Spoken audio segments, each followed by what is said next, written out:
Welcome to the Road to Brazil, presented by Castrol. I'm your host, Alan Hopkins.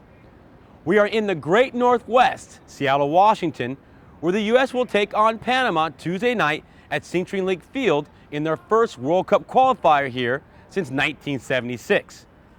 After dropping their Hex opener, the U.S. men are now unbeaten in their last three, collecting 7 points along the way, including an historic win in Kingston, Jamaica. Last Friday night in Kingston, Jamaica, the U.S. opened their account in the 30th minute thanks to a beautiful cross by Graham Zusi to Josie Altidore, who had the ball home past Jamaican goalkeeper Donovan Ricketts. However, the Reggae Boys would battle back late in the game, leveling the score after a Jermaine Beckford header in the 89th minute, while the game looked as if it would end in a draw. Michael Bradley found Brad Evans late in extra time to give the U.S. its first ever win in Jamaica, earning them the all-important 3 points.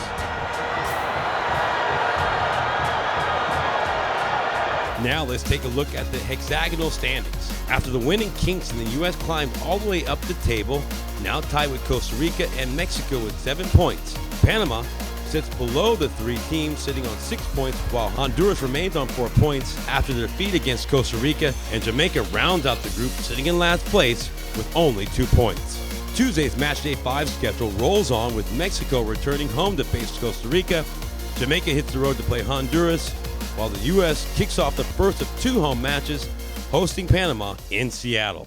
Last Saturday, the men's national team, after their historic win in Jamaica, made the long journey to the Pacific Northwest, and with only 3 days of preparation ahead of Tuesday's match, regeneration became the team's focus upon arrival. Sitting on a plane for 9 hours, 9-hour duration, and not doing anything causes the muscles to tighten up, and so the good thing for us was to go get a sweat, get our heart rate up, and be fresh for the next training. So, when you're younger, you feel like you don't have to do as much because you just feel young, you feel lively. But once you start getting up there in age, it's the maintenance of the body is extremely important. It's the hydration on the plane. It's wearing the tights, the compression pants on the plane, and even a couple hours afterwards.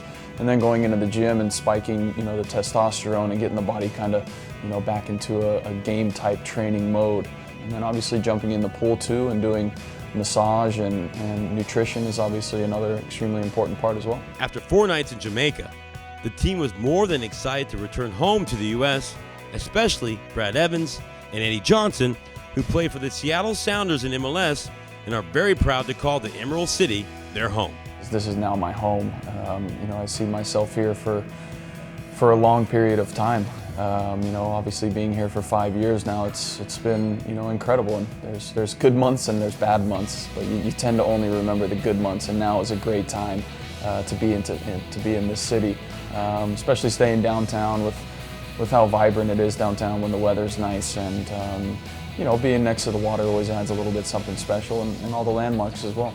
The vibe the city gives off is really positive, and it looks like it's a fun place to be. Especially Brad, he's always saying how great of a city it is, and how great the fans are, and how lucky he is to play here. So we're all eager to see it, and Eddie as well has always been positive about the city and the atmosphere it brings on game days and stuff like that. So it's definitely been a pleasure to be here, and looking forward to the game tomorrow night. Well, I'm fortunate to be able to play in front of such amazing fans week in and week out. Now we have a chance as a national team, and talk about it with my buddies, how the crowds are here and stuff, and to actually have a World Cup qualifier here, it's pretty special. So I've been talking about it, and now that talk becomes reality. It's going to be a great atmosphere. We have the best fans in the league, and I'm ready for the rest of my boys and the team to experience. Yeah, going on 30-something years, I think that this city has been asking for this for a long time, especially since the start of the MLS team. It's let's kind of showcase our crowd, showcase our city in the best possible light, and now is as good a time as any. Leading up into hopefully qualifying for the World Cup. And a great test is on our hand against a really good side in Panama. And if we hit that 40,000 mark on Tuesday night, it's going to be something special. And I know it will. I know the crowd will come out in droves, and it'll be pretty incredible.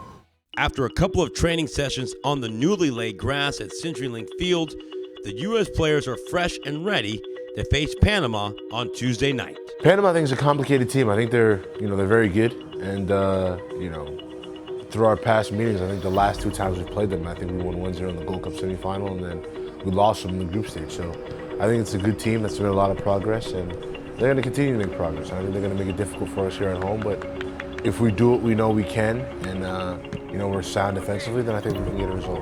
It's a very experienced team, and it's also a team that a number of guys have either seen in MLS or playing in CONCACAF Champions League or previous World Cup qualifiers for a number of guys. So it's an experienced group, a very technical group, and it's a confident side most importantly. So definitely nothing to take for granted. They've gotten some big results in their last couple games. So right now it's such a tight race. Any team, points let slip here and there, it's you find yourself on the wrong end of a result, and it's having that mental focus and coming out, matching them physically as well, and finishing your chances, and that's the name of the game.